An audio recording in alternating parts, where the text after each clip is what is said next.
তো দেখেন এখানে সাম দেয়া আছে, সাবট্রাক্ট দেয়া আছে, মাল্টিপ্লাই দেয়া আছে, ডিভিশন দেয়া আছে। আমরা তো অনেক ক্লাস করছি যোগ বিয়োগ গুণ ভাগ, এগুলো আমরা কিসে ইউজ করছি? খাতা কলমে। আর আজকে যেটা দেখব সেটা হচ্ছে কোথায় দেখব? এক্সেলে। তো ধরো এই দুইটা নাম্বার আছে, একটা র্যান্ডম নাম্বার নেওয়া আছে, এই দুইটা নাম্বারকে আমি যোগ করে এখানে বসাতে চাই। তো আমাকে কি করতে হবে? প্রথমে যাই করি না কেন, এক্সেলের প্রথম কাজ হচ্ছে ইকুয়াল দেওয়া। যদি আমি যোগ বিয়োগ করতে চাই বা কোনো ম্যাথমেটিক্যাল ক্যালকুলেশন করতে চাই, তাহলে আমাকে প্রথমে কি দিতে হবে? ইকুয়াল দিতে হবে। তো আমি ইকুয়াল দিলাম, দেন এই সেলটাকে সিলেক্ট করব, প্লাস চিহ্ন দিব, এইটা দিয়ে এন্টার। দেখছেন এটা যোগ হয়ে গেছে এই দুইটা। আবার সাবট্রাক্ট করতে চাই, সাবট্রাক্ট মানে কি? বিয়োগ। দেন ইকুয়াল দিলাম, দিয়ে এইটা মাইনাস এইটা, জাস্ট ক্লিক করছি, কিন্তু আমি সেল নম্বরটা জাস্ট ক্লিক করে এখানে বসাই দিছি, এন্টার দেন, দেখবেন এইটার রেজাল্ট দিয়ে দিচ্ছে। এন্টার তো প্রেস করতে হবে, এন্টার প্রেস না করলে হবে না। আচ্ছা, এইটা মাল্টিপ্লাই করব, মাল্টিপ্লাইয়ের চিহ্ন কোথাও নাই ইয়েতে আমাদের কিবোর্ডের মধ্যে। তো সেখানে আমি স্টার মার্ক দেখতে পাই, স্টার মার্কটাই হচ্ছে মাল্টিপ্লাই সাইন কম্পিউটারের জন্য। এই দেন গুণ হয়ে গেছে। আবার ডিভিশন করতে চাই, ইকুয়াল, ডিভিশন সাইনটাও নাই, এখানে স্ল্যাশটা ইউজ করতে হবে। তো ইকুয়াল দিলাম, এইটা ডিভাইড এইটা, দেখতে পাচ্ছেন, এন্টার। সো দেখেন আমাদের ডিভিশন খুব সুন্দর করে হয়ে গেছে। ঝামেলা আছে? ঝামেলা নাই। তো সবগুলোকে সিলেক্ট করে নিব, করার পরে আপনাদের একটা কথা বলি যে আমি এখানে সবগুলাকে যোগ করব না এরকম ধরে ধরে, আমি জাস্ট ক্লিক করলাম, মানে পুরোটাকে আগে সিলেক্ট করে নিলাম। সিলেক্ট করার পরে দেখেন এই যে কর্নারটাতে, এই যে কর্নারটাতে ছোট্ট চারকোনা একটা বক্স দেখা যাচ্ছে না? ভালো করে বুঝেন, আমরা এখানে চারকোনা বক্স আছে না, এই বক্সটাতে আমার এইরকম যখন কার্সরটা এইরকম হবে, দেখা যায় এই যে চারটা স্কোয়ার হয়েছে, হ্যাঁ, প্লাসের মতো সাইন হয়েছে, তখন কিন্তু আমাকে কি করতে হবে? ডাবল ক্লিক করতে হবে। দেন দেখবেন এইটা অটোমেটিক্যালি তোমার বাকিগুলা করে দিয়ে দিচ্ছে। সো আপনাদের দেখেন, আমি একটাকেই যদি একটু ফোকাস করে দেখাই স্লো মোশনে, তাহলে বুঝতে পারবেন এই ফর্মুলাটারে। একটু সাইজটা বড় করে দেই। আচ্ছা, এই দেন কাহিনিটা এখানে কি করছি, জাস্ট B5 রে C5 এর সাথে যোগ করছি, মানে এটা যোগ করার কারণে এটা চলে আসছে। এটাই হচ্ছে B5, এটা হচ্ছে C5। এই সেলের নামটা হচ্ছে কি?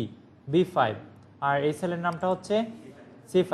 মানে বি কলামে আছে আর 5 রোতে আছে, এই জন্য এর নাম হয়ে গেছে কি? B5।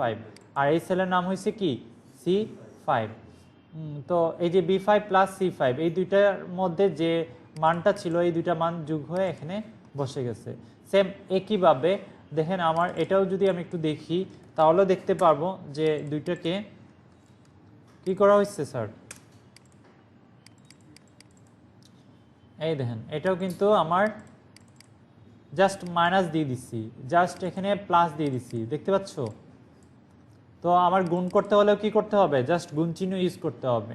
ভাগ করতে হলে জাস্ট এই জায়গাতে ভাগ চিহ্ন দিয়ে দিলেই হয়ে যাবে। সো আশা করি আপনারা এই জিনিসগুলা বুঝে গেছেন যে যোগ বিয়োগ গুণ ভাগ কিভাবে করবেন। এর পাশেই দেখেন আমাদের আছে কি? সাম, ম্যাক্সিমাম, মিনিমাম, এভারেজ এবং কাউন্ট বের করা। এতক্ষণ সময় আমরা যেটা করছিলাম সেটার সামনে ইকুয়ালের পরে কোনো ধরনের ফাংশন ইউজ করি নাই, করছি? করি নাই। বাট এই জায়গাতে আমরা কি করব? সামের জন্য আলাদা একটা ফাংশন আছে, সেটা ইউজ করব। যেমন ইকুয়াল সাম, এই কথাটা লিখতে হবে, SUM সাম, এই কথাটা লিখতে হবে। হ্যাঁ, SUM সাম লেখার পরে দেখেন আমার অনেক ফাংশনের সাজেশন চলে আসছে। ওইটা থেকে আমি জাস্ট প্রথমটাকে ট্যাপ প্রেস করব, প্রথমটাতে ট্যাপ প্রেস করব, করার পরে বা ক্লিক করলেও হইতো, যেমন আপনারা সাম দিচ্ছেন তো SUM সাম লিখছেন, লেখার পরে এখানে ডাবল ক্লিক করলেও কিন্তু এটা অ্যাক্টিভ হয়ে যেত। কারণ দেখেন এর নিচে একটা প্যারামিটার চলে আসছে, এই প্যারামিটারটাকে আমি চাইলে যে কোনো জায়গায় মুভ করতে পারি আমার প্রয়োজন অনুসারে। সো আমি কি করলাম, এখানে রেখে সামটা এই দুইটাকে টেনে দিয়ে দিলাম।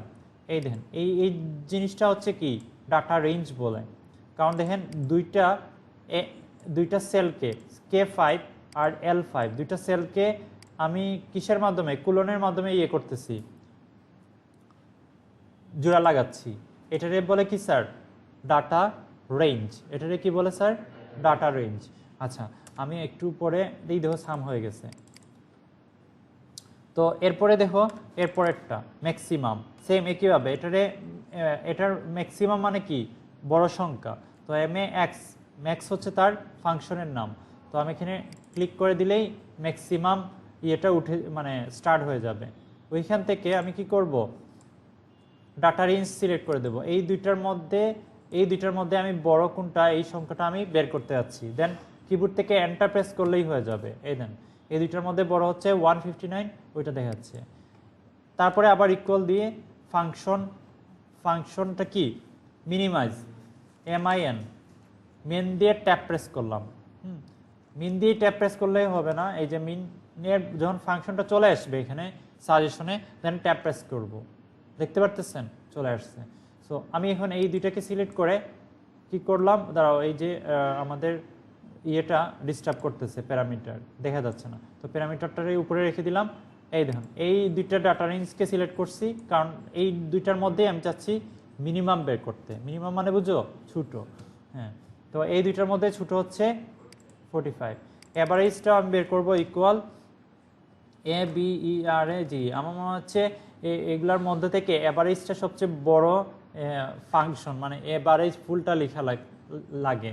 যে জায়গায় আমি আগে মিনিমাম লিখছি, জাস্ট MIN লিখে ফেলছি, ম্যাক্সিমাম MIN লিখে ফেলছি, বাট অ্যাভারেজের ক্ষেত্রে পুরোটাই লিখতে হয় অ্যাভারেজ দিয়ে। আমি এখানে ক্লিক করলাম। ক্লিক করার পরে এই দুইটা আবার ডাটা রেঞ্জটা সিলেক্ট করে দিলাম। আবার এই জিনিসটা ডিস্টার্ব করতেছে, সো এটা একটু উপরে তুলে দিই। মাঝে মধ্যে আপনাদেরও এটা প্যারা দিবে। সো এন্টার দিলাম, দেখো এটা চলে আসছে এভারেজ। মানে এই দুইটার মধ্যে অলরেডি আমরা দেখছিলাম যে এই দুইটাকে সিলেক্ট করলে এই দেখেন এখানে কিন্তু এভারেজও দেখাচ্ছে, কাউন্টও দেখাচ্ছে, সামও দেখাচ্ছে। তারপরে কাউন্ট কিভাবে করব? এটাও সেম, COUNT, কাউন্ট দিয়ে ট্যাপ প্রেস করি। ট্যাপ প্রেস করার পর ডাটা রেঞ্জ, এই দুইটার মধ্যে কাউন্টটা সে দেখাবে। কয়টা আছে এখানে? দুইটা, ওই দুইটা দেখাচ্ছে। সো এখন যেহেতু আমার এটা পুরোটা রেডি হয়ে গেছে, পুরো প্রথম লাইনটা, সো এটা পুরোটাকে সিলেক্ট করে দিব এবং অ্যাজ ইউজুয়াল এটার উপরে যখন প্লাস চিহ্ন হয়ে যাবে ডাবল ক্লিক করব, তখন দেখবেন কি হয়ে গেছে, বাকিগুলা অটো হয়ে গেছে, আমাকে কিন্তু আর কষ্ট করতে হচ্ছে না। সো আপনাদের বোঝার বিষয়টা হচ্ছে এই জায়গাগুলো। ডাটা রেঞ্জ তো আর বুঝতে পারতেছেন, ডাটা রেঞ্জ হচ্ছে আগে কিন্তু ডাটা রেঞ্জ ইউজ করে নেই। যদি আমি এরকম কুলন ইউজ করতাম তাইলে আপনারা ভেবে বলতেন যে এটা একটা ডাটা রেঞ্জ, বুঝতে পারছো? B5 থেকে ধরো আমি B5 থেকে তোমার C5 দিছিলাম, আমি ধরো E5 ইউজ করতেছি, E5 ইউজ করতেছি। এই যে B5 থেকে E5 পর্যন্ত হচ্ছে একটা ডাটা রেঞ্জ, মনে থাকবে তো? তো এই ফাংশনগুলোতে আমরা ম্যাক্সিমাম সময় কি ইউজ করছি স্যার? ডাটা রেঞ্জ ইউজ করছি। এই দেন জাস্ট ফাংশনটা দিছি আর ভিতরে ডাটা রেঞ্জ ইউজ করছি। তো আশা করি আপনারা এই জিনিসগুলা